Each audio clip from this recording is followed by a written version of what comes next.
What's up, guys? Scar for a Scar here. Joining me is Kevin, third place CHANE at the Shuffling Cut. What is it, Proquest? Proquest, yeah. We're going to do a quick deck profile for you guys, and I'm going to tell you if it sucks or not. New episode of Does It Suck? Yep. So, what are we playing today? Today we're playing CHANE, Old Menace, I brought it back. Yeah. Good showing in America and stuff, so.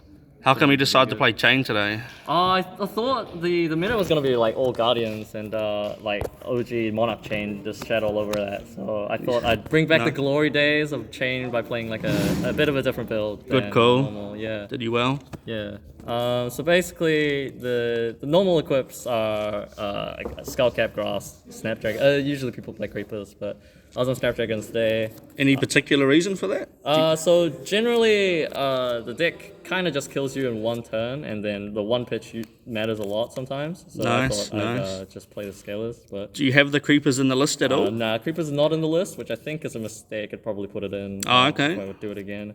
And then obviously Thorn. Thorn is the best equip. Yep, only weapon, right? Yeah, Thorn is broken. And then playing some spicy Skeleta here, which is not just for the fatigue. It pops off with Vexing and shit. Do you want to talk about that little interaction real quick? Yeah. So Vexing Cool Hand makes 2 rune chants, and then Bloodsheet Skeleta makes your next non-attack and attack cost less for each rune chant. So basically Chains used to play Ironweave into the Guardian matchup when they were getting fatigued, and Bloodsheet Skeleta is just like, it blocks 2 more than Ironweave, and then it like gives you an extra resource over Ironweave. So it's just like, it's just so much better, and then it just pops off sometimes. All right. And what matchups would you play that in? Just basically, I would play it against all the Guardians, unless you know the Guardian player is just gonna Captain Planet fuse you all day. Then you play Husk. Oh, so like Rob Seigel? Yeah, stuff like that. Shout out to the boy. Yeah, if they're just like aggro fusing every turn, you play Husk. If not, you go Skeleta. I think Prism usually tries to fatigue you as well. So time skippers So you got and the time skippers there. Yeah, Yep. because you when you win that matchup, you don't even need Snapdragons, so you might as well. It's not time skippers is a free roll. Yep. You might as well play it. And yeah, that's just the equips. Cool. And we'll move on to the main board here. Yeah, main board. So basically, the reds are only the absolute core. I think every single chain deck plays these 3 Howls. Triple Howl. Triple Howl, 3 Riftbind, 3 Red Demigod, 3 Unhallowed Rites, 3 Ghostly Visit, 3 Shadow Puppetry. This is absolute chain core. You would never play a chain deck without these. So you're playing these in every matchup, Yeah, no matter playing what? these every matchup, no matter what. Cool. And then I have an extra cheeky little Rip for Reality. The one-off? Yeah, the one-of, and it's always there just to mind games your opponent. Yep. If they only see one, they block So Arcane for the entire even game. if you're going against a Guardian, you don't side it out, you just keep it in? Yeah, you just keep it in. Sometimes you just do it on a weak turn where you have a blue and just go blue Rip Rosetta to get it out. Yep. But it psychs them out, basically. Okay, nice one-off. Yeah, nice one-off. And then Rebel and Runeblood is kind of crazy. A new toy that we have new from toy. Everfest. Yeah, it goes really well with Skeleta. It lets you pop off, play a free Seeping, which is kind of insane if you get that off. And it's like, if you play this, get a discount on Seeping and Rip, you're 5 resources up, which is crazy. Yeah. And then playing 3 yellow Demigods as well. Okay, yeah. Just to up the blood debt count, density. Just so you get, because this deck is a lot more control-y. I'm not playing any other real attacks other than these. There's no Blood Debt, there's no Flock, no Minnowism.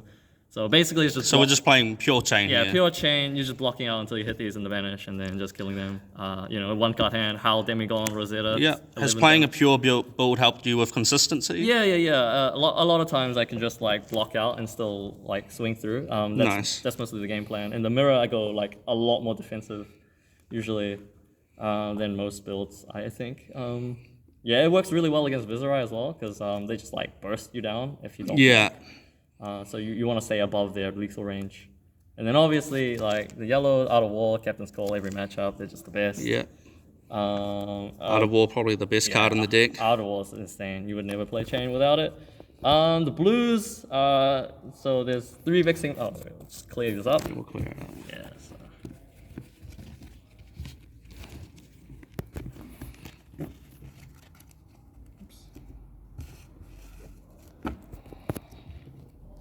Oh, and soul reaping, obviously. Yeah, the one off. Yeah. Yeah, of course. Yeah, forgot about that. Just hope you don't banish it, right? Yeah. It's just so good. Feels bad.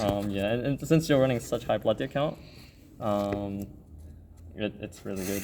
All right. So blues, Vixing, Shadow of Ursa, Morvian Sky. Best blue. 4. Yep. Pretty crazy. And then the new toy Shrill 3. I think every deck is chain deck is running 3 Shrill. They should be. Yeah. Yeah, it's so good. It's just a red attack, man. Shackle 5. Yeah, Shackle Yep. 5, so good when you draw blues. Block 3 as well. Yeah, Yeah. so- Everything you want, right? Yeah. Actually, I'm also running 3 mutated mass in the sideboard. Nice. which What is- matchups do you like playing that Yeah, against? this is for all the Guardian matchups and Prism, anything that's trying to fatigue you. Anything that's a bit more mid range as well. I bring it Okay. in because it's just How do you- up to blue count. How do you find it helps against those kind of decks? Oh. Bro, we're doing a deck tech. Deck Tech Matt. That- Matt Rogers. We're joined by Matt Rogers here. Thinks we're playing. He didn't play today. If you guys are wondering why he wasn't in the top 8.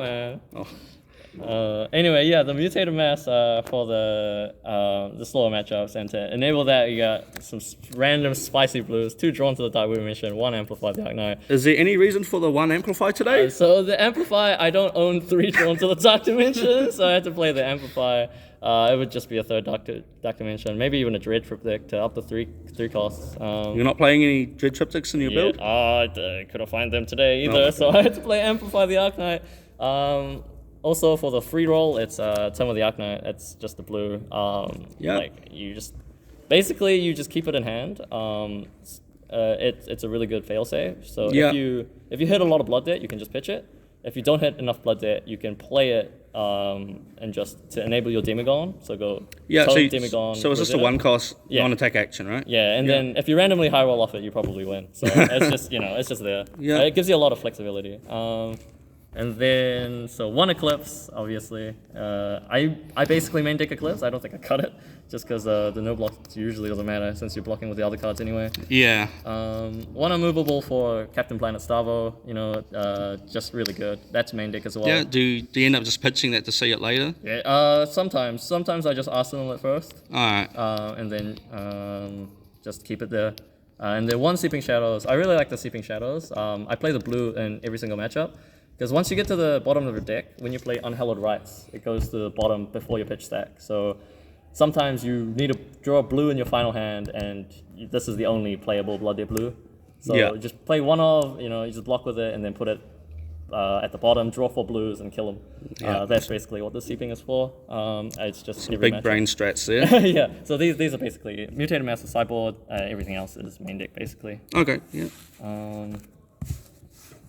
Now we get to the fun Yeah, stuff. so get the fun stuff, the spicy tech. So for that Starvo build, the aggro Starvo was smashing me in testing. It's So basically- pretty common nowadays. it was really good because it was a pretty good matchup, except if they fused me twice in a row, because then I break my husk and then I can't block the next one. So it's 1 Guardian of the Shadow Realm. So if you see them no blocking, you take it from your banish and then block their crippling, and then.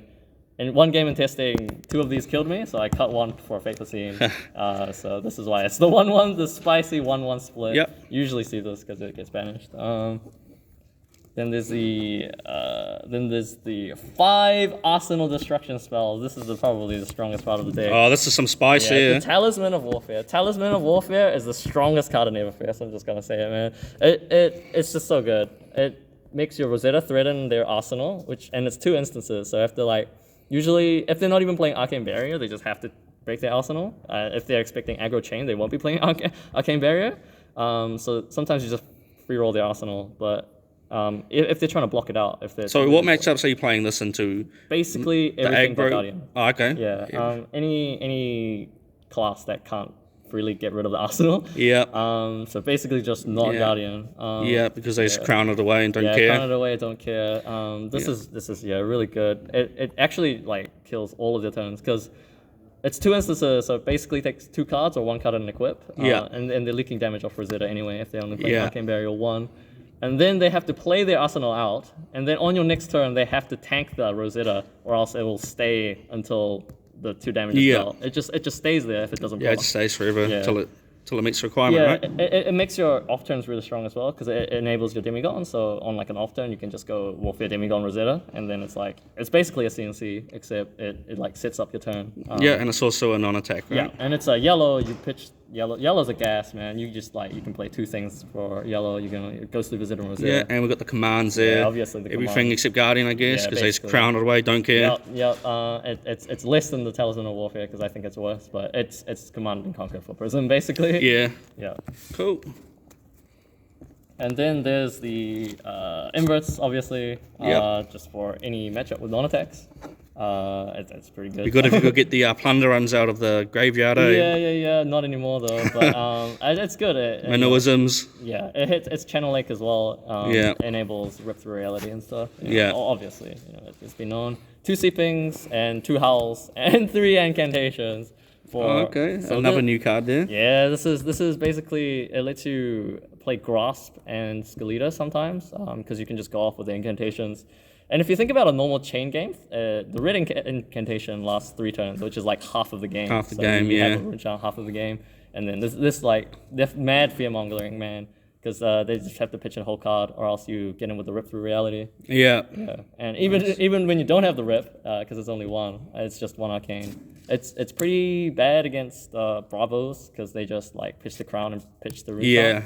But it So what are thrills a you lot. playing that against? It is coming in for Bravo and Playing it Prism. against the Guardians as well? Guardians and Prism, just like it lets you Skeleta more consistently Yep. and for more cards as well. And it's just a good enabler. And Sleeping Shadows for fatigue, you just need those to Yep. go again. You need to pitch a lot. It enables your Mutated Masses later as well.